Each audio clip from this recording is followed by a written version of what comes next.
Good evening, good people. Welcome to another 203K Tuesday. I am your host, Aaron, the house person, and of course, this is the place you come to find out everything you don't know about the 203K loan and learn how you can use that loan to help create, build, and sustain generational wealth. So, last week we went over one step. Hopefully, you guys took notes and have that same sheet of paper readily available so you can take notes this week. All right. So let's jump right into this week's lesson, this week's step, and see you on the other side. What's going on, good people? Ooh, sorry.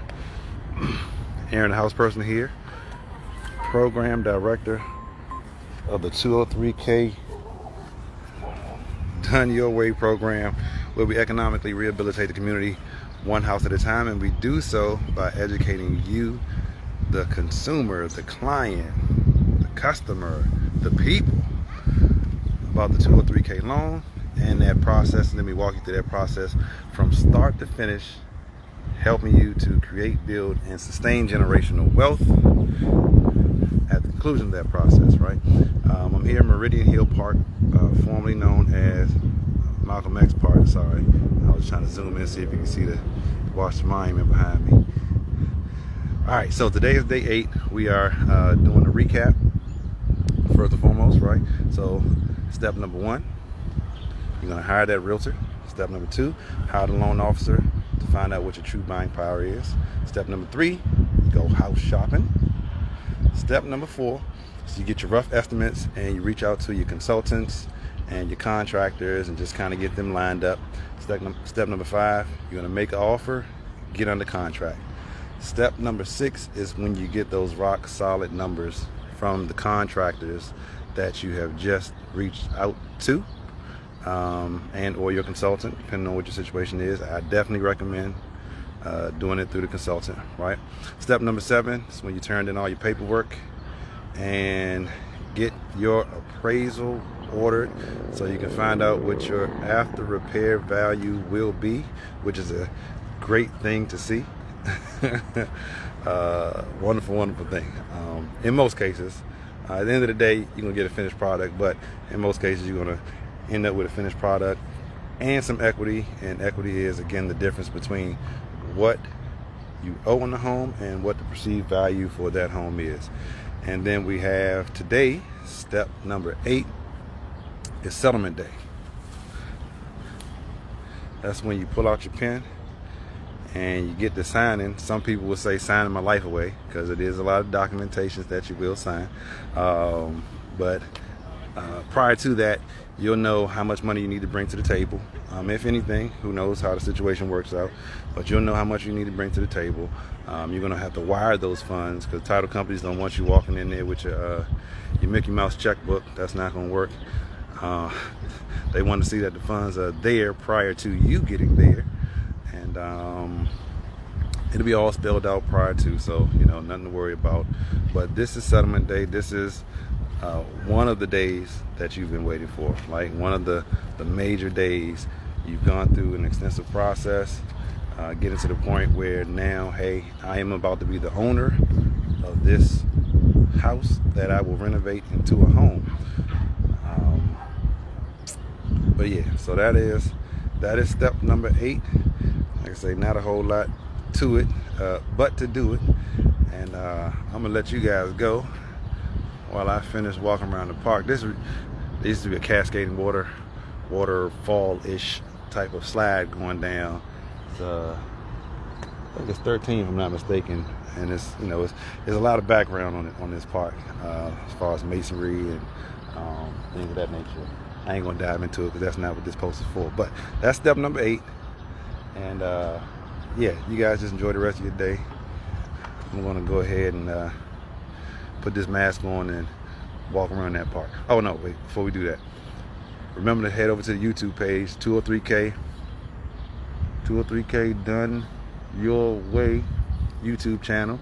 Every Tuesday we have 203K Tuesday, where I'm speaking to and introducing the experts around the country. I've been as far as Puerto Rico at the moment, but the all 50 states and territories. And Yeah, I got those experts on there talking to them about 203Ks. I also have people who have been through the 203K process as well on there, so be sure to check it out. While you're there, go ahead and subscribe, ring that bell so that way you'll get notifications.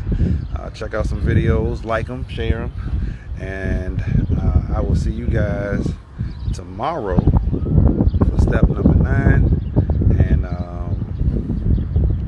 y'all enjoy.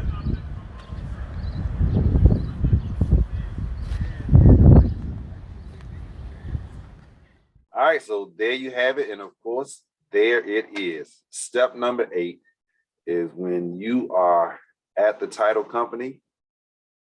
Oh, here we go. At the title company, signing those documents. That is when ownership is transferred from the seller, whoever that may be, whether it be a bank, whether it be a hedge fund, whether it be the city, state, whether it be a person, right? Transferred from them to you becoming the new owner. It's not a lot to this step. There's some things that you'll be doing, of course, in the background to get ready to get to the table and sign those paperwork, right? Sign all those documents. So there will be some things that you'll do prior to that, and your realtor, your team will guide you along that process. The title company will let you know exactly what needs to happen, what they need from you in order to facilitate the transaction and get everything signed, sealed, and delivered. A couple things that I think should be highlighted as well prior to that day, right? Once you sign your CDs, your closing disclosures, unless you're using the case, so you will have CDs versus the HUD. But once you sign those, you're going to go ahead and reach out to the utility companies, right? You want to work on getting those utilities transferred to your name. Now, you may not actually have them turned on depending on where your particular project is in the situation, right? The situation with your project may be that they are missing water pipes. So if you turn the water on, then you talking about having a pool in the basement if there is one, right? This is not something you want to do, right? Same thing with the gas. If there are gas lines that are leaking or open or thing, you don't want to mess with that right now, right? But go ahead and put them on notification like, hey, I don't need it turned on just yet, but I'm going to be the person that's going to be getting things turned on, right? Be sure to notify your contractor. And you want to put them on notification that, hey, look, I'm about to go to closing, so this work will need to start pretty soon, all right? So make sure you notify them, keep them in the loop. And again, once you sign your CDs, you got 3 days to wait until you can actually sign the real paperwork, the transfer of ownership paperwork. But during that 3-day period, like I say, work on the utilities, put your contractor on notification, and just get ready, because once you get to the next step is, where things really get to going.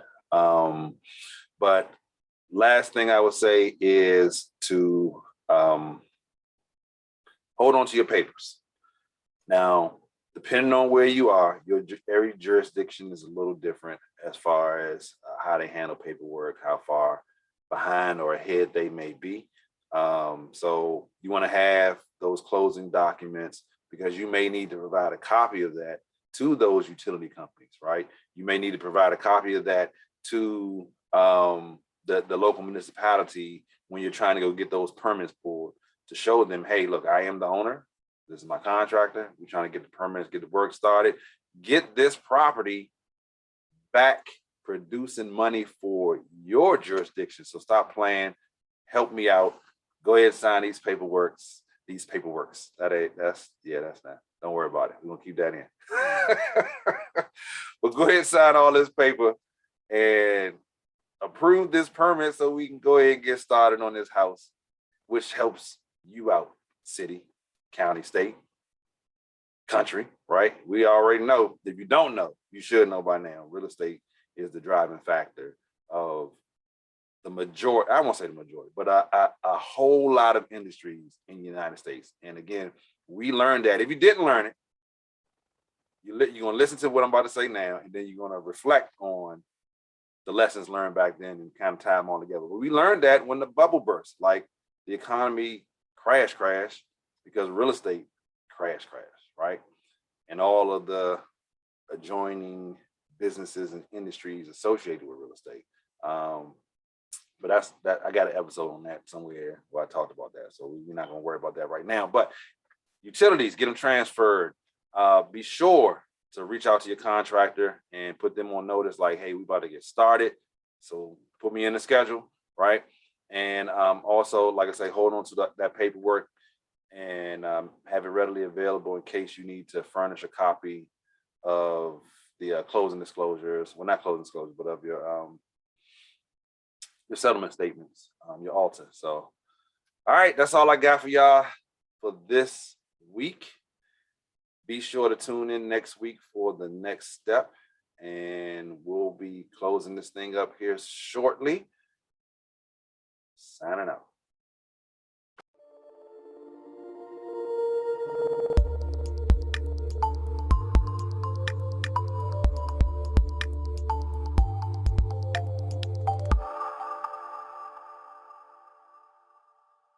Be sure to like, subscribe, share, and ring that bell. Thanks for watching.